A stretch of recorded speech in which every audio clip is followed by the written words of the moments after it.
Welcome to episode 202 of the Filmmakers Podcast. This is a podcast where we talk filmmaking, from indie film to studio films and everything in between. How to get them made, how to make them, and how to try not to F it up, in our very, very humble opinion. I am Giles Alderson. I'm a writer, director, and a producer.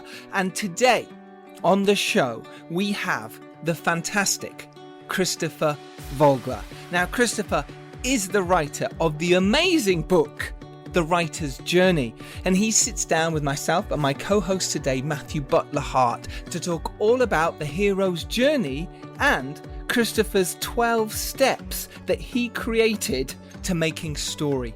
We go in depth about mythology, about where stories come from and emotional connections. We talk in depth about the hero's journey, how it's sewn into the web of our being. We talk about his start at Disney and how he formed the idea for The Lion King, how he started writing coverage and how he wrote memos of the hero's journey. We also talk about the power of writing and his collaborations with Darren Aronofsky and Will Smith. We go into detail, boys and girls, screenwriters and filmmakers, about the 12 steps.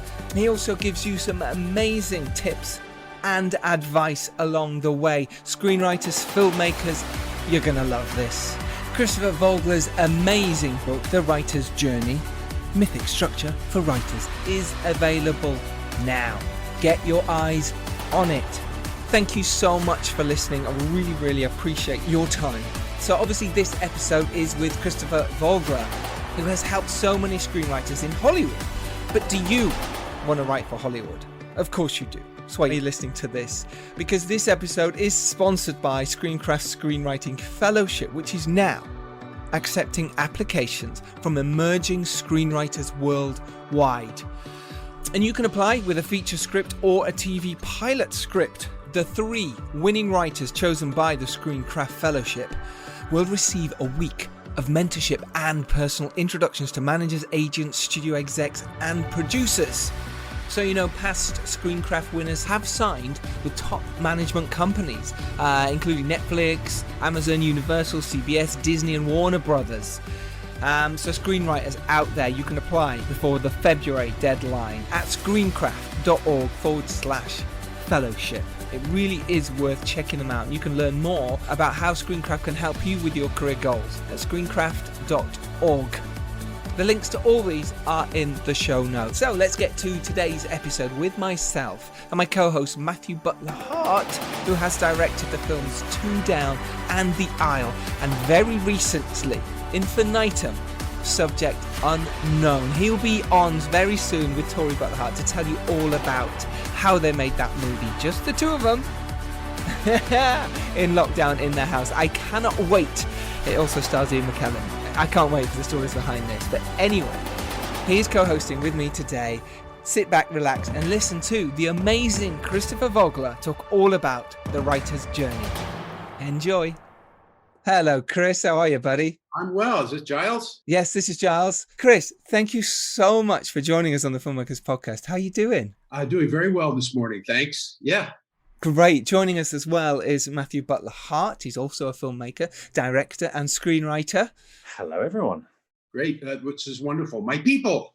Yes, your people. Yes. And this podcast is that. It is for filmmakers, how to make films. So we go in depth, especially about screenwriting. So hence why we wanted to talk to you and your fantastic book, the 25th anniversary, The Writer's Journey. It is spectacular. It is the thing that people talk about when they're writing, and people don't realize often that they're talking about you and your wonderful 12 steps. So obviously we wanted to let people know, and they should buy this book, because not only does it go brilliantly in depth about how you should work your screenplays, how you should develop them, and how you should make sure they go through the right steps, but also it gives a brilliant step-by-step of the whole mythology, the whole works behind it. So what is it? Why did you want to do a 25th? I suppose let's start there. Why did you want to move forward, to put the word out again about your amazing book? Well, I noticed that among colleagues of mine who've been in business for a while, there are these anniversaries. And the makers of the films, even if they're long, the companies that made them are long gone, they still celebrate the 20th, 10th, 20th, 25th anniversaries, and it's actually a wonderful way to sort of interact with the fan base for those things. And many times people realize there was a growing thing about that particular film. I know a fellow, for example, who worked on Spielberg's Hook. He was a screenwriter, James Hart. Oh, James Hart is coming on the podcast very soon as well. Yeah. He's brilliant. He's so energetic and wonderful. And he just loves everything he's done and celebrates it and keeps it alive. And he found there was this very strong fan base for Hook and for specific characters and individual scenes. And so he's resurrected all that. And I thought that's great as a way of continuing this sort of handshake with the audience, so that people feel, we're celebrating something we've been through together, because a lot of people have lived with my book and actually worked with it for a long time. So it makes sense to acknowledge that, and I'm happy to do so. Are there new sections as well to the 25th anniversary one today? Yes, it's expected in publishing. When you issue a new version of something, you try to make it different enough that it justifies maybe somebody buying the new edition or introducing themselves to it in a new way. And so we added some material, took some things out also to streamline the book a bit. But the main contribution was a chapter which I am sort of sticking my neck out here, but I'm venturing into almost a more spiritual dimension, where I begin talking about the system from the East, the idea of the chakras, and the fact that, the idea is that within the body, there are different spiritual centers. And when I worked for the studios and was required to do verbal reporting and reacting to the scripts that I had read, we had to strongly advocate for or against things. It was a very intense atmosphere. I noticed I was responding to scripts, especially the ones I liked, I was responding by pointing to different areas of my body, and it got me here, or wow, it opened up, I blew my mind at one point, and then it choked me up with emotion someplace else. So I realized I was pointing at these chakras, which I had studied at an earlier phase in my career, when I was exploring all different systems and different spiritual philosophies. So I said, well, maybe this is something of practical use, and we could become a little more conscious with our storytelling and our scene making, especially about, well, what area of the body am I trying to activate? Where am I trying to cause people to feel things, allow them to feel things in a specific zone of the body? And I think that really helps with intentionality. When you're writing a scene, when you're directing a scene, when you're an actor in a scene, it really helps if you know what you're going for. What are you trying to evoke in the audience, and to think about it specifically as areas that are like targets for your emotional darts. It's absolutely fascinating. That's why I was hoping you were going to talk about that as well. Because when I read that, I was like, it just makes sense. It's absolutely fantastic. I was just blown away by the idea that, because I'm very much, I'm sort of a fan of things like the chakras and things. We won't go into that now, but it just absolutely made sense. I was like, of course, it's all about emotion, of course, and thoughts and ideas, and those are they are stored or whatever, different parts of the body. So it's just absolutely genius. I thought that was brilliant. Well, thank you. And this is something I've been cooking for a while, and sort of snuck it into my lectures over the last few years, under the sort of banner of California Dreamin'. This was something that really grew out of moving from the Midwest of the U.S. to California when I was in my early 20s.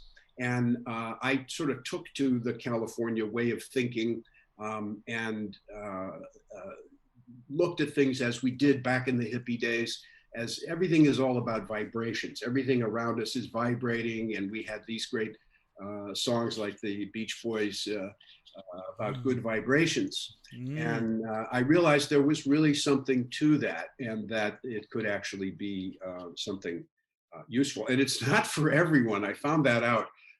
Some people have a natural resistance to these, a little more spiritual ideas. And I was lecturing in Russia, and two businessmen got up and walked out when I started talking about this stuff, because they said, "We came here for structure, and this is not structure." And I said, "Yes, it is." As they were going out the Yeah, it door. is.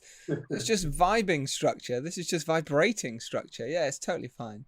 It's amazing. We, as screenwriters, myself and Matthew, I suppose for me, I wanted to write just because I wanted to get that expression of emotion out when I was younger. It was kind of like, I don't know if you were the same, Matt. I was just like, look, I have to get something down. I want to perform something. I want to make something. It was storytelling, wasn't it? Yeah. It's that sort of innate storytelling that a lot of us sort of have, and that's another part of this brilliant thing of the book. Of this, is it the collective unconsciousness, Chris? Is that is just absolutely fascinating. But exactly, Giles, we have this in us, and you just need to get it out.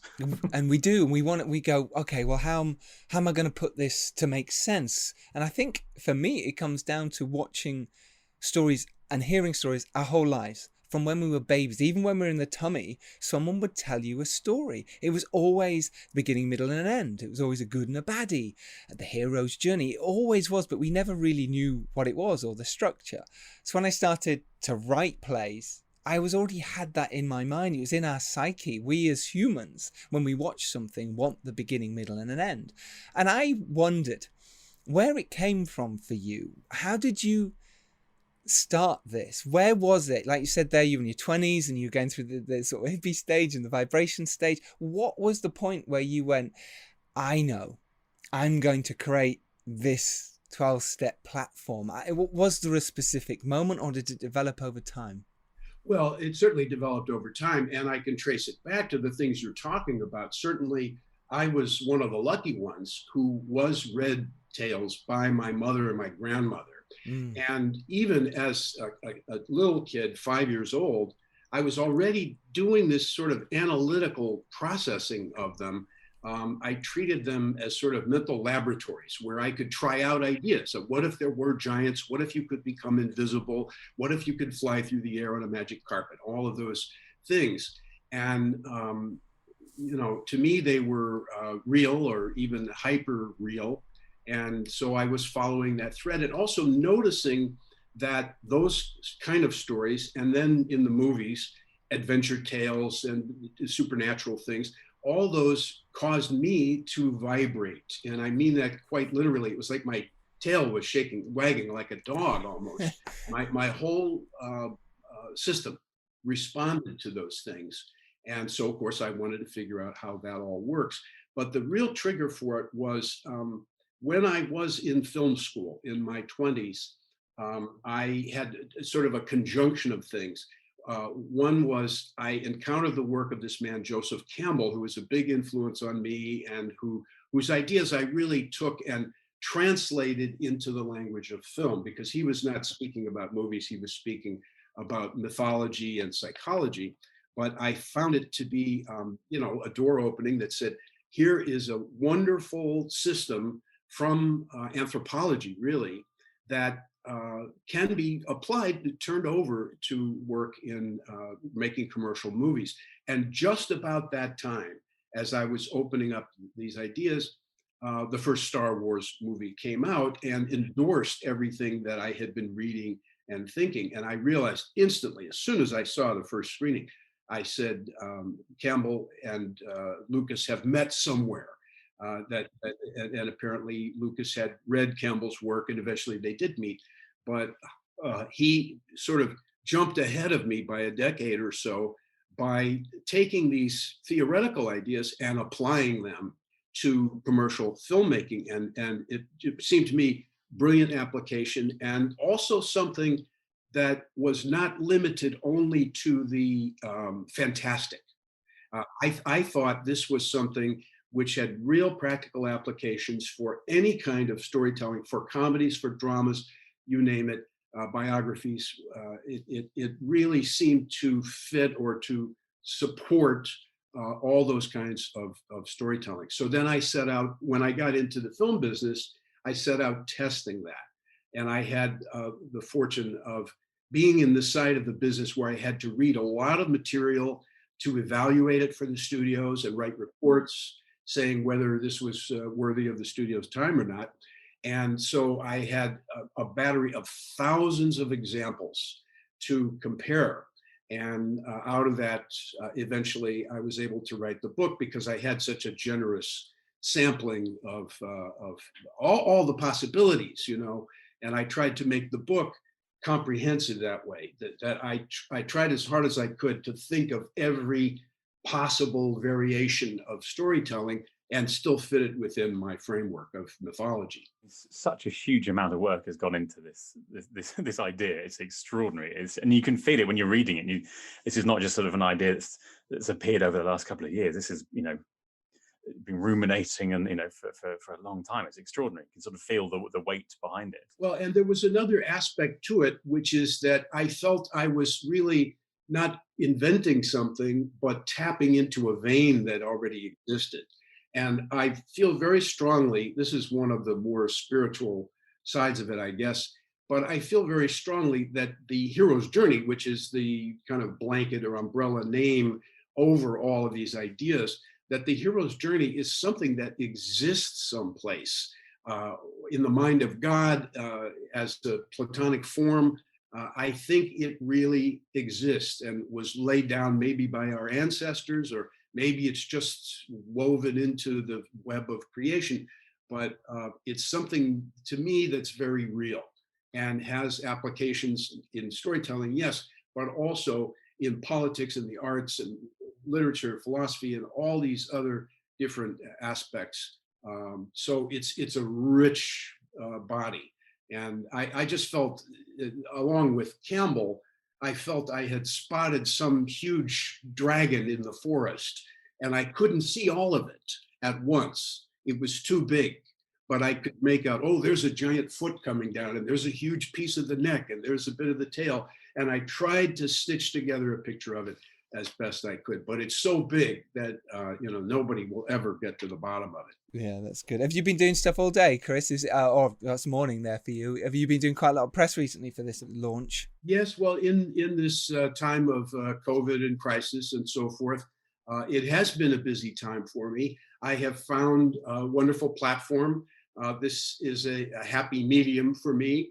And I found early on, I actually might have had something useful to say for people by putting the current events into the frame of the hero's journey and showing how everybody is going through a kind of a hero's journey now, which involves confronting the possibility of death, the grave implications of everything that we do, the social network that we're all involved in, and also the hero's journey gives you a kind of a generalized graph of any human activity where there's a lot of stress involved and where there's danger of failure. Amazing. Before we get to what the hero's journey actually is, those people who don't know, and to talk more in depth about all that, it'd be lovely to know how you actually got through the door at Disney and you were involved in The Lion King and Aladdin before you even wrote the book as in had it published.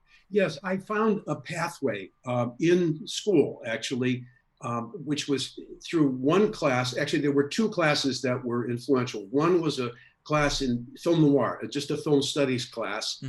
And in that class, I had my eyes opened to some of the hidden mechanisms within film noir, within these films that deal with the underside of life and with the criminal underworld and so forth.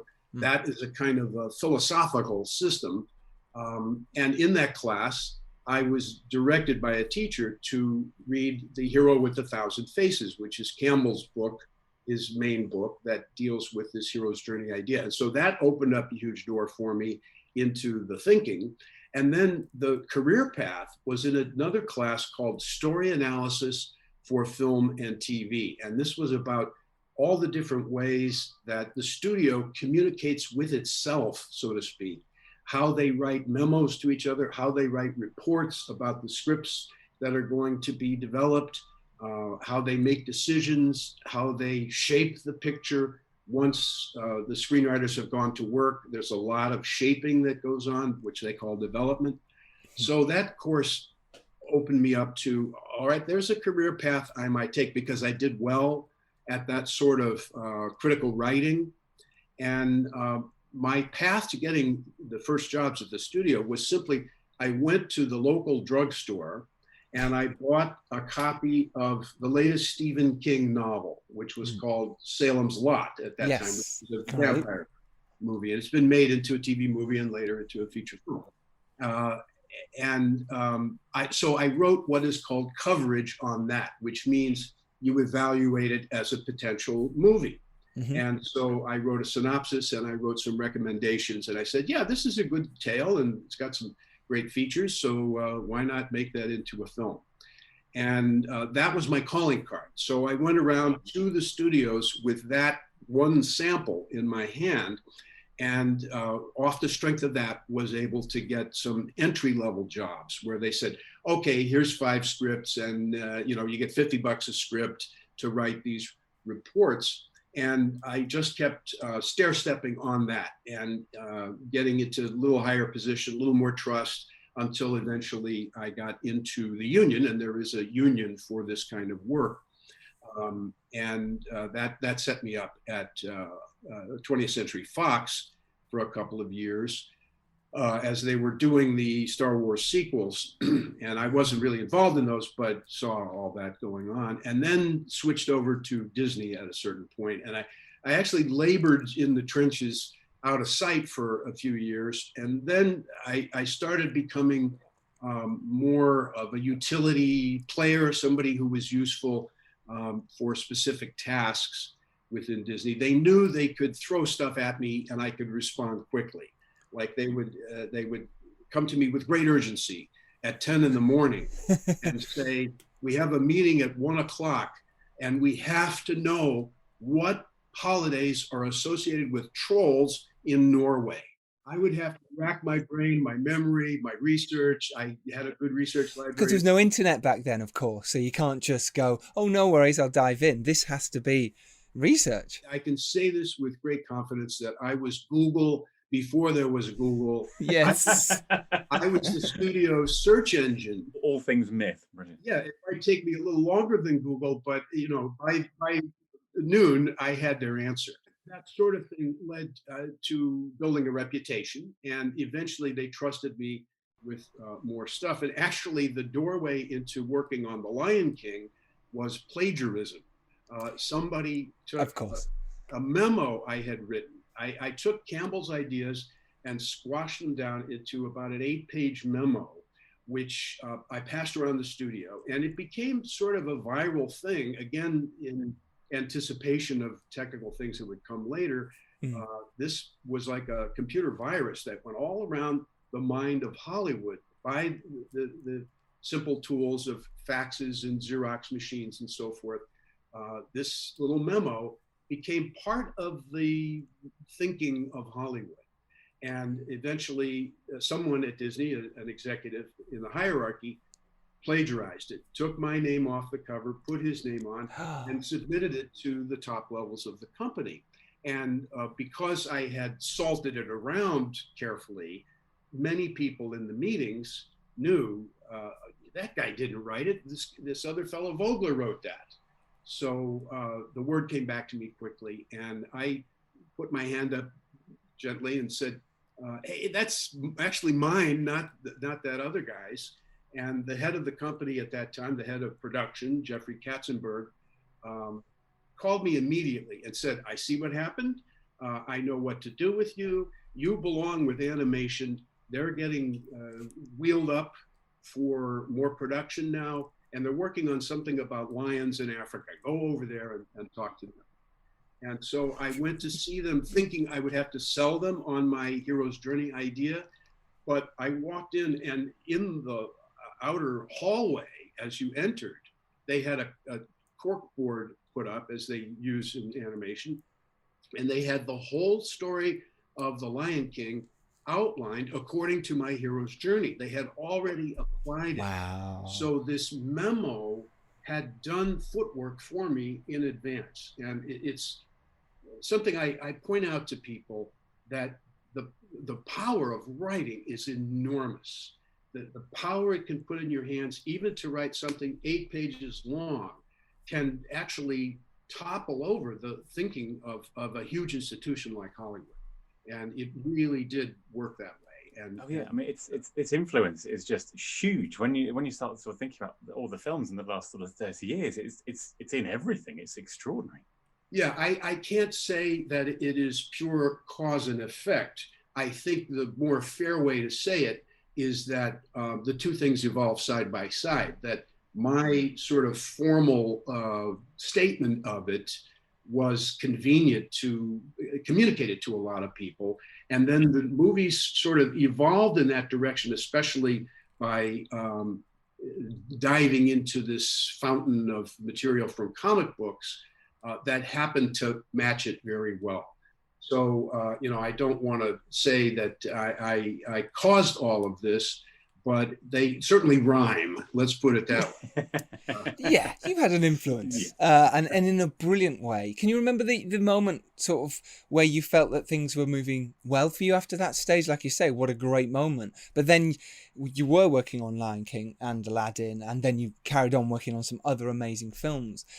Did you ever want to, fully write yourself screenplays at that point, or did you find your home was much more developing other writers and helping them with their journey of the hero's journey? Well, that's a great question. And, I think it's natural for anyone who is in the side of the business where you're evaluating other people's work. You always have that latent wish. You always have the thought that, well, I could do better than that, and you see things being purchased and made that you feel, they made them for political reasons, or they made them for reasons that they wanted to get that actor happy, so they would do some other project. So, you saw all of that, and there was a natural impulse to make your own. And I did in some limited ways.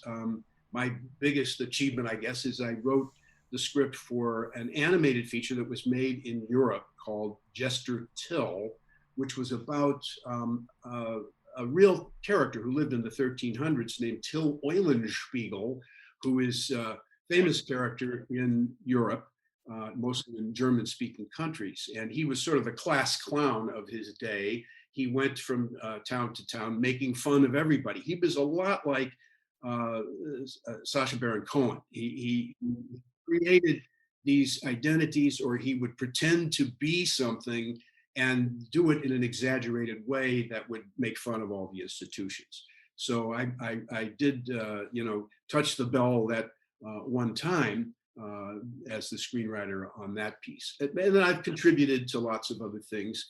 My favorite aspects has been working with a few filmmakers a little more closely, where they opened up to me, were a little more trusting. And my two stars that way are Darren Aronofsky, who, I'm sure is a very talented and unusual, eccentric director. But he sort of absorbed my ideas in school and has always been supportive of me and them and the ideas. And I think actually uses this stuff in his work, not on every picture maybe, but in some, and we've actually worked together. And then the other one is Will Smith, the actor, who from time to time has called me in when he feels he doesn't understand something about a character, or he wants more dimension to the character. Sometimes he'll ask me to come in and we'll just talk about the mythological sides and the psychological aspects of the character in question. So I enjoy that sort of work very much. Yeah, well, that's what's great about this book. So I was thinking, it's not just for screenwriters, but for actors as well. This is absolutely priceless material to delve into, and there's so much in there. I think it can, really help a lot of actors. Yes, I found that in feedback from actor friends. They would come to me and say, I had to do an audition and I didn't know where the character was in the arc of the story until I read maybe the 8-page version, the short version, but they were able to pinpoint, oh, this character is at a particular turning point, and therefore his or her emotions would be arranged a certain way. He's maybe ready to burst out or ready to stand up and develop a spine at that exact moment. So it helps give actors orientation. And also, any creative person, when I worked for Disney, part of the job was occasionally giving pep talks to the Imagineering people who do the theme parks and the rides. And I mentioned that you need to know what your story is about, and you need to boil it down to one word, a theme that sort of organizes all the other choices artistically. And they enthusiastically endorsed that. They said, we have to do this kind of work in designing the ride, because if we don't know what it's about, we don't know what color to paint the floor. We don't know what fabric to use on the seats in the car. We don't know what music or what smells to pump in. So they responded very well to this kind of systematic, a little more systematic way of approaching things, because they were using it. Absolutely. I think it's touched so many people without them necessarily knowing. And that's what I think is so lovely, that we can talk about it this way. So I suppose it'd be really great to dive into what is the hero's journey and delve into the sort of the 12 points that you have put out there, which I think are fabulous. And every screenwriter and actor and filmmaker should look at these. So if it's all right with you, Chris, if you just give us a rundown of what the hero's journey is exactly, so people who don't know, and then we can dive into the 12 steps. Well, I'll just give you a quick overview of it. You could take, sometimes I take 3 days to. I know, and fair play to you for doing it this way. But the hero's journey is a pattern, and it's a pattern which is very, I believe, deeply engraved into the human nervous system, and we respond to it. Almost like we respond to color and light and sound in music and in film.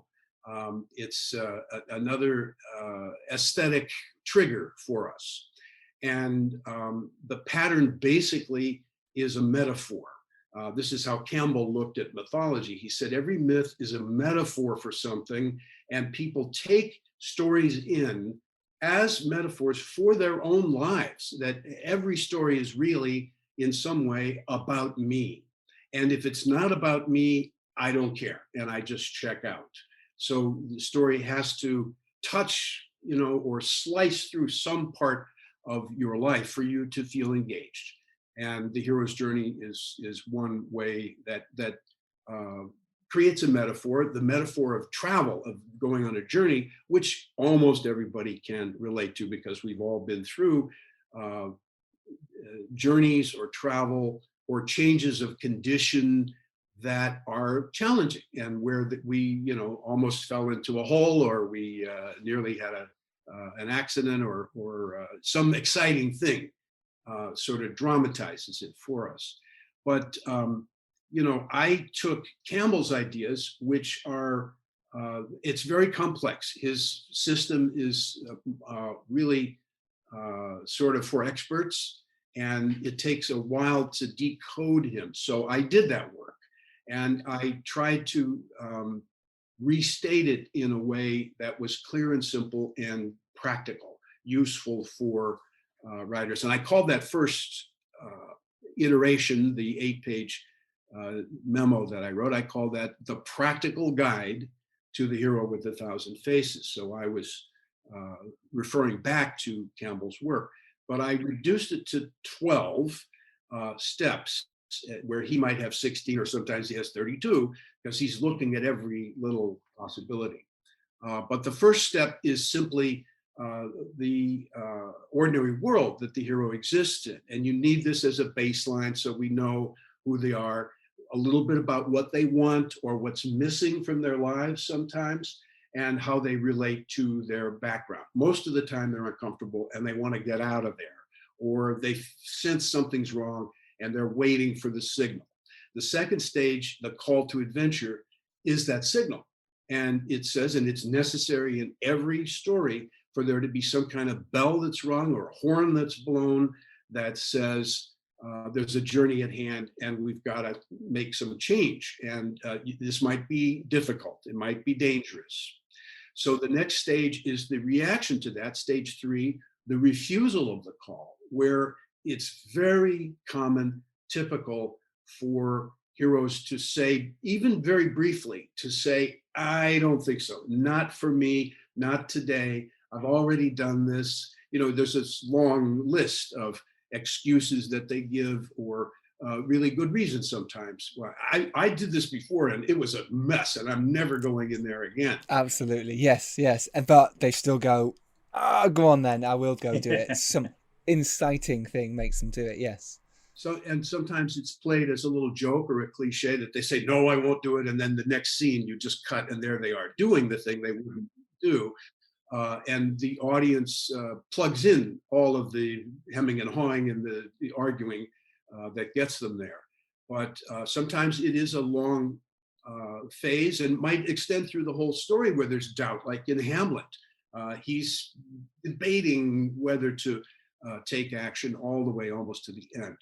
So the next stage often helps the hero get over this temporary hiccup of fear, and that's stage 4, meeting with the mentor. And many stories in mythology provide characters who are there to reassure the hero and basically give the hero something that's needed on the quest. So we have Obi-Wan, we have Gandalf in The Lord of the Rings, we have Merlin in the stories of King Arthur, which I think you know a little bit about. You know, these figures are there to get the story rolling again and to give the hero what he or she needs to go to the next stage. So now the hero is armed and reassured, and they've gone through their fears, and they're really ready to take the next step. And that is stage 5, which is crossing the threshold, where they actually go from the ordinary world that they know to some special world that's new and different. So this is where the travel takes place. And it's sort of a moment where the audience knows, okay, the prep is over, now the story really begins. And there's a nice lift that you get sometimes from the music or from the new location that indicates we're in a new world, and now the story really starts ticking along. The next stage is a little stage of orientation as you enter that new world that I call tests, allies, and enemies. This is stage 6. And the idea here is that when you enter a new world, everything will be new and different. And you'll have to go around gingerly touching things and figuring out what's poisonous here and what's healthy for me and who's an ally and who's an enemy and what are the new rules and conditions of this new world. So we experiment with those things. And this was directly related to my early travels. When I started lecturing in Europe about the book, I found every new country I went to was a shock because everything was different. The principle by which the light switches work. Totally, how the toilet's flushed. and I couldn't figure out, does it go, you push it in? Do you pull it? How does this work? Door handles, locks, everything's different. This is a natural stage of experimentation and kind of getting your feet solid in this new world. So the next stage 7 is sometimes a long phase where you're going towards, from the borderline where you crossed over, you're going across a space to get to the center where the big thing is that you came for. But there is this period of travel as you reach that. And on that travel, as you're walking along or driving along, you will go a little deeper with yourself and with the other members of your team if you've assembled a team. And you maybe made some first decisions or impressions about them and yourself that, oh, I can't do that, or I'll really be good at that, I'm sure. And then you get into the new situation and you found out, no, it's all wrong. I can do more than I thought I could. Sometimes my wonderful talents from the ordinary world are not very valuable in the special world. Maybe I have to dig deeper and find some other source of inspiration or power. So this is a period of shuffling things around and going deeper. And this is where, as a filmmaker, as an actor, you spend a little more time getting to know the characters and build layers of relationships, romance, intrigue, comedy, all those things have a little chance to breathe here before we get to the serious matter in the center. And that's the next stage, stage 8, which is the ordeal. And this is an old word from the Middle Ages that means some kind of ritual struggle where there will be a decision made on, if two knights come together to fight for the honor of a lady, they're saying whoever wins is the one who's blessed by God. So it involves the gods a little bit in a struggle. But it's a life and death struggle, and it often results in the apparent death of the hero, or you're trying to make the audience think that the hero has either died or completely failed in the mission. Yes. And this is something that is so strong, we don't even see it sometimes, but it's almost always there. If you crack open scripts about halfway through, you often will find a death scene. Maybe the hero is hanging by fingernails and is about to fall into a volcano, or it could simply be, I'm not going to get the girl that I want, or the romance is crashing, or the business deal is going to fall apart, or we're going to lose the game. And it looks like it's halftime and we're down by 60 points and nobody ever came back from that big of a disparity. So maybe we're sunk.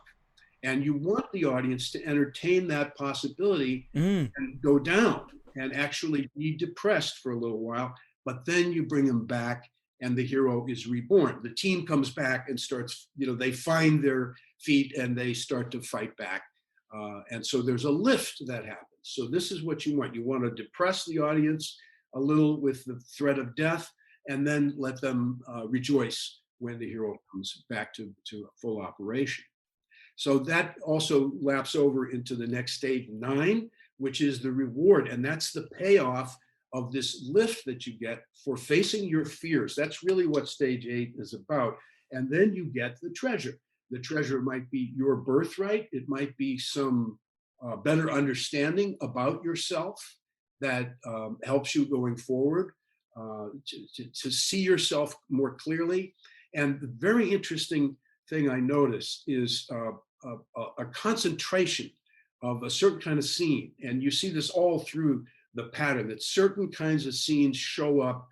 And if you looked at 100 Hollywood movies, you'd find 75 of them have the same kind of scene. And here the scene is a campfire, some kind of actual flame burning. It is so consistent that about halfway through, after some big ordeal or test, they'll ruminate about it and they'll sit around an open flame, a campfire, a dinner candlelit. They'll smoke cigarettes in the trenches and pass the light back and forth in the night, or they'll look in mirrors. I find a strong tendency for mirror scenes where the hero actually is gazing at herself or himself and realizing, I thought I was sunk back there one scene ago, but now I see I have the power and now nothing can stop me. Yeah, I've used that a couple of times, yeah. In life. They get a big head, for a while and need to be brought back later, back down to earth. But it's a little bit of an entitled inflation of your ego, because you did face your fears. So you are by definition then a hero. That's what it means, is to face death and keep going anyway, even if it costs you something. So that's stage 9, the claiming of that reward. Stage 10 is where you're now turning back again. It's called the road back. And the idea is we went into this special world, we got something out of it with great cost, and now we're preciously holding that and trying to guard it as we take it home again. So we have to turn and commit to finishing. And this is something that also is operative in the life of the filmmaker, of the writer, of the artist, that there are different kinds of energy that are needed to begin something. Energy is needed to follow through on something, and a different kind of energy is needed to finish something. And so this is summoning up that energy to complete the cycle. And there are still tests ahead, but this is where you sort of pull your socks up and say, okay, we're going to go for it. And there is an acceleration that happens here. Mm-hmm. So many times movies will add a chase scene at this moment. Again, 100 Hollywood movies will have 80 chase scenes at this stage. And you can have a chase scene anywhere, but they tend to concentrate right here just before the, at the end of the second act or the beginning of the third act. Going to the third, yes. There'll be a rush of renewed energy. So then the last two, stage 11 is the resurrection. And here you restage that stage 8 ordeal, but on a broader scale. So everything is tested now. This is where you have the showdowns, where you have the courtroom battles, where you have people standing up for their rights and taking the ultimate risk. Maybe it's a big showdown battle like in Henry V, where they fight at Agincourt. But it's a way of resolving all the conflicts. And you want this scene to be, or a series of scenes, to be comprehensive and to sort of finish the thing and make it feel satisfying. But it involves a further test for the hero, and again, facing death and fears and sort of burning away all illusions about yourself so that you are a fully realized person facing the difficulty with everything all lined up correctly. And everything you learned from all the people you met on the way has been absorbed into you and incorporated in you. So you're sort of speaking collectively at that point, and at your full power. Now, this can turn dark if you fail, then you have a tragedy. But in most of our stories, Hollywood stories, you're going to see the hero temporarily look like he's going to crash. They make a big presentation that the hero might fail once again, and maybe even convince the audience they've died, but then they're brought back to life again, and you get that lift all over again. And then the final piece, stage 12, is return with the elixir, which is some kind of magic potion that heals all wounds. In the current situation, the COVID crisis we're all dealing with, this would be the vaccines that we're looking for, or some way of dealing with this worldwide problem that will bring us back to something like normal. It's not going to be the same normal, but something we can live with and resolve all of the conflicts and try to get us going into a new cycle of life. And then you might go through others down the line, but this one, we hope, will come to a happy conclusion. And the idea from Campbell is that the hero needs to go back to the ordinary life, but changed and resurrected and transformed into some other kind of being with other powers, who has taken all these experiences and is not holding them in selfishly, but sharing them with everybody else. This is an essential aspect of the concept of hero, is that the hero is unselfish. And, it's actually a flaw in a hero to even say, hey, I'm a hero. You're supposed to silently act as a hero by giving back something of what you gained. Some of the treasure that you gained should not be kept selfishly. It should be paid out and shared. And then you're sort of in the happy zone of being a true hero in this mythological sense. If you sort of perform these rituals correctly, it's almost guaranteed that the audience will get this lift and that they'll know this is something that's in accordance with, that rhymes with these ancient patterns. And people, I think, recognize that and they desire it. They want this particular meal, this particular flavor, and it seems to refresh them and keep them going. And I've just talked to so many people from different walks of life who have found this useful, not just in stories, but in their preparations to launch a new business or their travel business, or their counseling, or their preparation of teachers for their first year in the classroom. All these sorts of say off-book things that have to do not just with storytelling and writing, but with how people live their lives. So it has these broader uses as well. And globally as well. It's extraordinary, sort of culturally everywhere around the world, that we all dig into these same stories as well. So this translates to everyone. Everyone understands all those little stages that you talked about. You know, in no matter what, if it's film or, as you said, you know, teachers and things, we all resonate with that same sort of that story inside us. It's extraordinary. Yeah, it seems to be something pretty dependably, as I say, engraved into the human nervous system. And, you know, I think it's a fair criticism of this whole way of looking at things, that it can be sort of reductionist, and you can smear over with this some very important cultural distinctions, because not every culture swallows it whole with exactly the condiments and the seasonings that we put on it as Westerners. They emphasize different things. They maybe are more interested in other cultures in collective heroes rather than individual heroes. And it allows for this. It allows for expression of different emphasis, but there is something that is as fundamental as breathing and, you know, bloodstream, you know, about this. That is recognized every place. So it really has helped with the global film market, because that's the easiest way, I think, to reach a broad audience, is with some, you know, re-expression of these patterns. Absolutely. Chris Vogler's 12 Steps there. That was amazing rendition. It was so nice to hear and so well said. Thank you. Now, obviously, you teach at USC as well during this time. Now, let's say a screenwriter has got an idea, and I suppose maybe not to them, but in general, do you suggest that you just go off and write, or do you suggest you pace everything out in terms of beginning, beats, middle, end? What is it that you prefer people to write with, in terms of, obviously it's up to them, but what do you suggest? Well, it is up to them, and so that's the first piece of advice: is you know, follow your own star. Whatever works for you is great. I wouldn't tamper. If somebody was, you know, working well and getting good results, then why mess with that?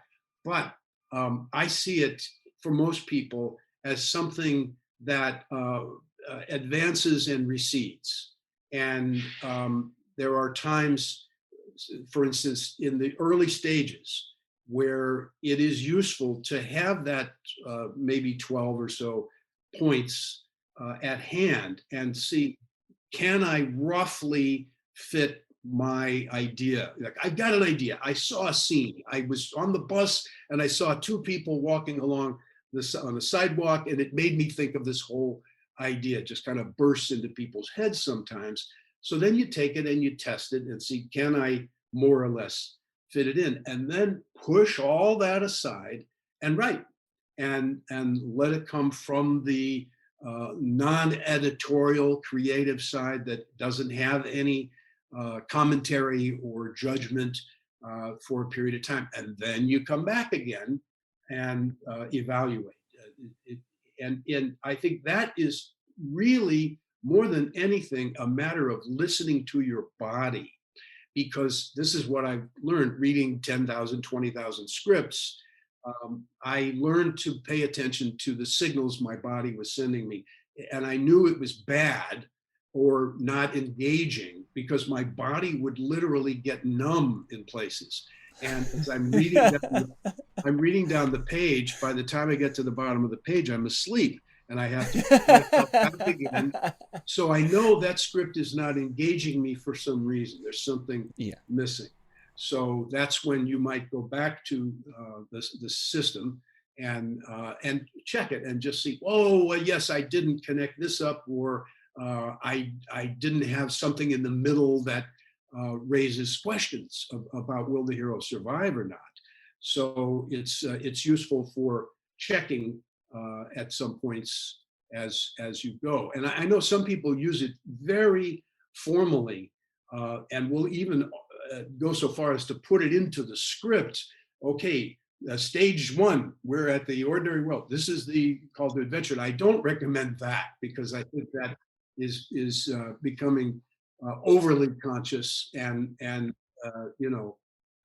audience doesn't enjoy that. The audience enjoys the kind of messiness of it, and then they get to involve themselves, going, oh, I bet there was a scene, they didn't shoot it, but I bet there was a scene where he was afraid and he didn't want to go on the next stage. And I find myself doing this.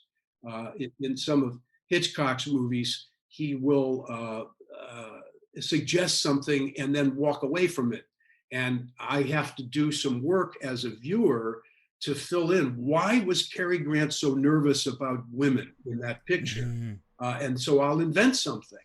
But that's great, and you want the audience participating.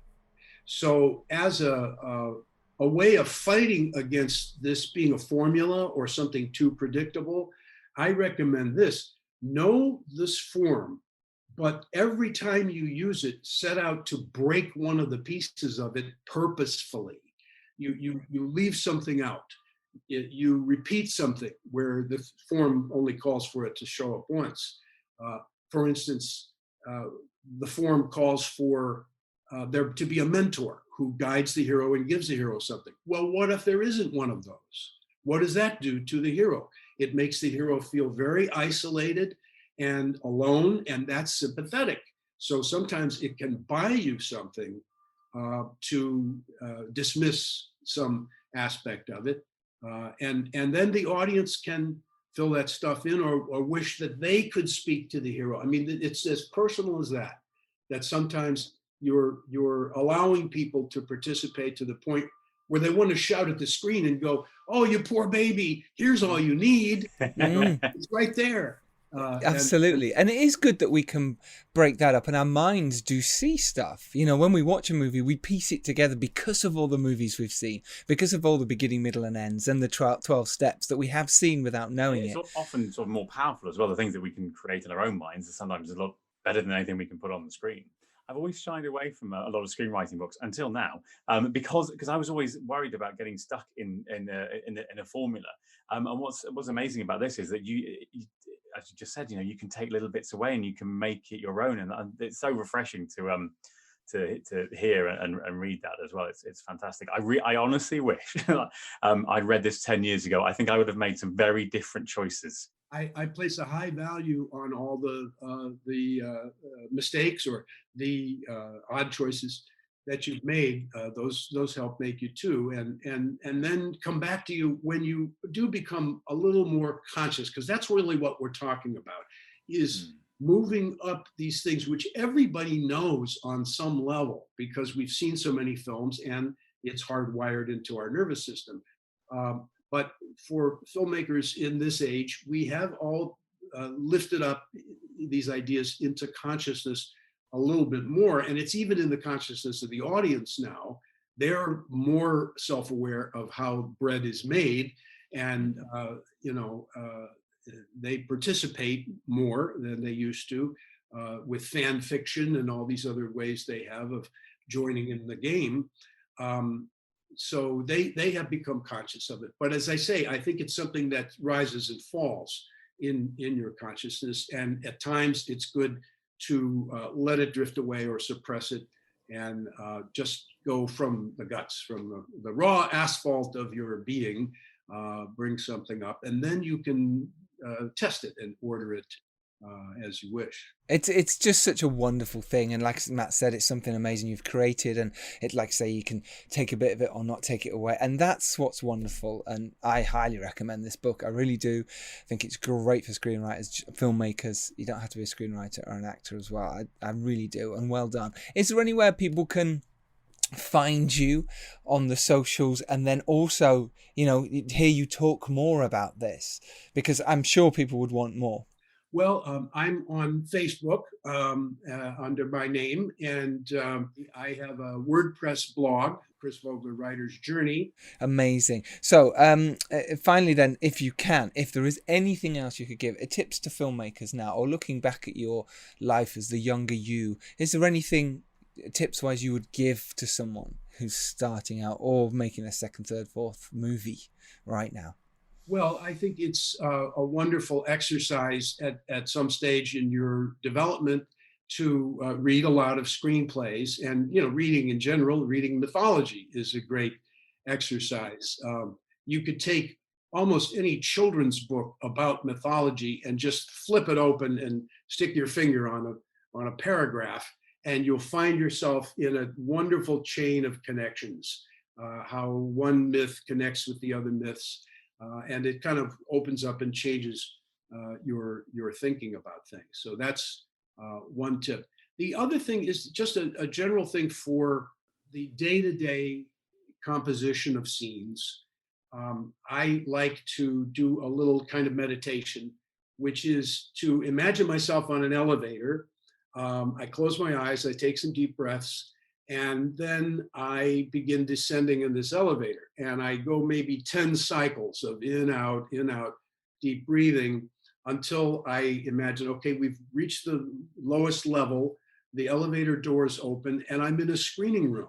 And this is all with eyes closed. I'm in a screening room, and I go and I sit down and I say, roll them, and the screen lights up and the scene appears. And I have prepared myself to accept whatever it is. I sort of raised the question as I went down, what will happen next in this scene? And then I open up the curtains and let it play. And sometimes the most amazing stuff comes out of that, because you're trusting your own inner screening room to deliver up some things. And I think you need to develop a relationship with that, with your inner creative side. And almost make it formal, where every day we're going to ask for that assistance from that other side of us. And it's a good practice, I think. I love it. Thank you so much for your time. Honestly, this has been incredible. Yeah, thank you. Such an honor. Thank you. Such an honor. Thank you very much, because your questions have been terrific and guided me to remember some things that I don't always think of. It's great. Matthew, where can people follow you on the socials? Oh, well, we can either follow Fizz and Ginger, that's our company, or M. Butler-Hart usually works on most of them, I think. Yeah, you're on most of them, and we are on Instagram now as well, at Filmmakers, at the Filmmakers Podcast. You can follow us at Twitter, at Filmmakers Pod, or me at Giles Alderson. Chris Vogler, thank you so much. This is available now. Go get it. It is brilliant. Do that. And remember, if you're lucky enough to rise up and do well, it is your duty, as Chris Vogler says, to send the elevator back down, and while you're there, think of some amazing stories. Thank you so much for all your time. Thank you for listening. We really appreciate it. We will see you next Tuesday on the Filmmakers Podcast, as always. Christopher Vogler, thank you, and bye-bye. Thanks, Giles, Matthew. Thank you. Goodbye. And take care, everyone. See you next week. Bye-bye.